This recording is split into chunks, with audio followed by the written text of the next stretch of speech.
नमस्कार। कल हमने देखा था कुंडली के चार्ट के कौन से भाव को पहला भाव कहा जाता है से लेके कौन से भाव को 12वां भाव कहा जाता है। एक बार फिर से देख लेते हैं। पहला भाव, दूसरा भाव, इसे लग्न भी कहते हैं। पहले भाव, दूसरा भाव, तीसरा भाव, चौथा भाव, पाँचवा, छठवां, सातवां, आठवां, नौवां, 10वां, 11वां और 12वां। ये हमने कल देखा था। आज हम देखेंगे कुंडली के किन भावों को त्रिकोण कहते हैं, किन भावों को केंद्र कहते हैं और किन भावों को त्रिक भाव कहते हैं। कुंडली के कौन कौन से भाव शुभ होते हैं और कौन कौन से भाव को अशुभ भाव कहा जाता है। इसमें सबसे पहले बात करते हैं हम त्रिकोण भाव की, जो कि कुंडली के सबसे शक्तिशाली भाव होते हैं। इसमें पहला भाव होता है लग्न भाव, दूसरा त्रिकोण होता है पंचम भाव और तीसरा त्रिकोण होता है नवम भाव। ये तीन भाव कुंडली के सबसे शक्तिशाली भाव होते हैं। इनमें से लग्न भाव को केंद्र भी कहा जाता है और त्रिकोण भी कहा जाता है। इसके बाद कुंडली के दूसरे महत्वपूर्ण भावों की बात करें, इनमें आते हैं केंद्र भाव। कुंडली में केंद्र के 4 भाव होते हैं, जिनमें से सबसे पहला भाव होता है लग्न भाव, इसके बाद चतुर्थ भाव, इसके बाद सप्तम भाव और इसके बाद दसम भाव। 1, 4, 7 और 10, इन चारों भावों को केंद्र भाव कहा जाता है। ये 4 भाव भी कुंडली के त्रिकोण भाव जितने ही महत्वपूर्ण होते हैं, जिनमें से कुंडली का लग्न केंद्र भी होता है और त्रिकोण भी होता है। ये कुंडली का सबसे शक्तिशाली भाव होता है, जो आपके व्यक्तिमत्व को और खुद आपको रिप्रेजेंट करता है। वो भाव है लग्न भाव। इन केंद्र के और त्रिकोण के भावों में जितने ज़्यादा ग्रह होंगे उतनी ज़्यादा आपकी मजबूत जन्म कुंडली होती है। इसके बाद बात करते हैं 2 भाव, जो कि न्यूट्रल या समभाव कह सकते हैं। 11वां भाव और दूसरा भाव, ये दोनों भाव न्यूट्रल है। ये दोनों भाव कभी कारक तो कभी अकारक होते हैं।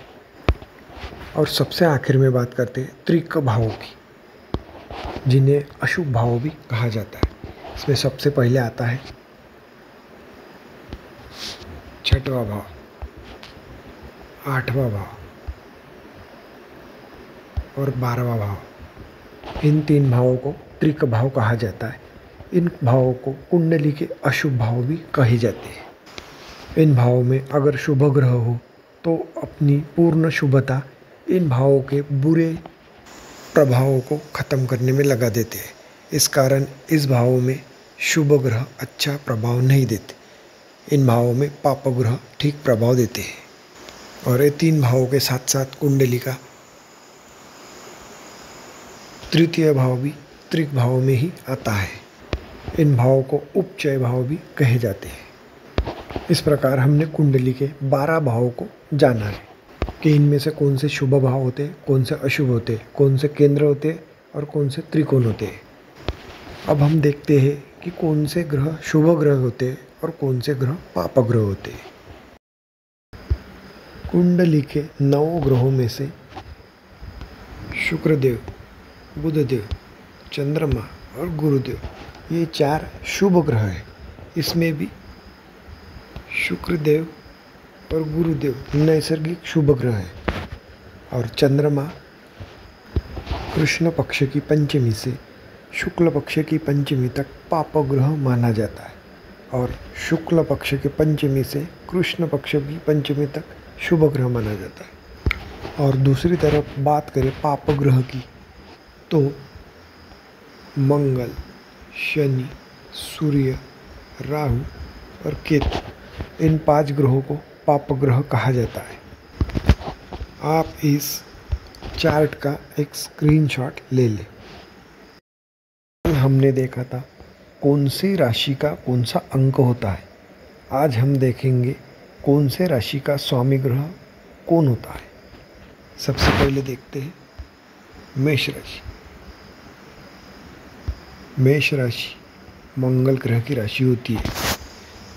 वृषभ राशि शुक्र ग्रह की राशि होती है। मिथुन राशि बुध ग्रह की। कर्क राशि चंद्रमा की। सिंह राशि सूर्यदेव की। कन्या राशि बुधदेव की। तुला राशि शुक्रदेव की। वृश्चिक राशि मंगल ग्रह की। धनु राशि गुरुदेव की। मकर राशि शनिदेव की। कुंभ राशि शनिदेव की और मीन राशि गुरुदेव की। इस चार्ट का भी एक स्क्रीनशॉट लेकर रख दीजिए। इसी तरह अब बात करते हैं कौन सी राशि में कौन सा ग्रह उच्च का होता है और कौन सी राशि में नीच का। सूर्य मेष राशि में उच्च के होते हैं, तुला राशि में नीच के। चंद्रमा वृषभ राशि में उच्च के, वृश्चिक राशि में नीच के। मंगलदेव मकर राशि में उच्च के और कर्क राशि में नीच के होते हैं। वैसे ही बुधदेव कन्या राशि में उच्च के और मीन राशि में नीच के होते हैं। गुरु ग्रह कर्क राशि में उच्च के, मकर राशि में नीच के। शुक्रदेव मीन राशि में उच्च के, कन्या राशि में नीच के।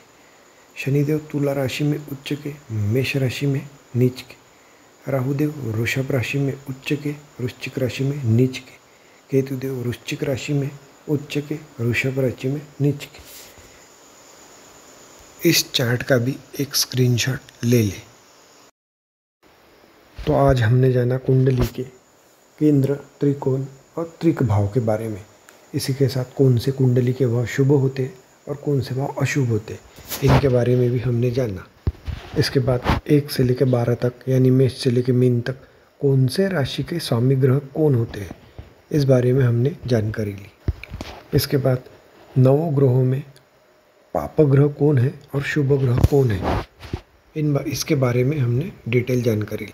और सबसे आखिर में 9 ग्रहों में कौन से ग्रह कौन सी राशि में उच्च के होते हैं और कौन सी राशि में नीच के, इन सब के बारे में हमने आज जानकारी ली।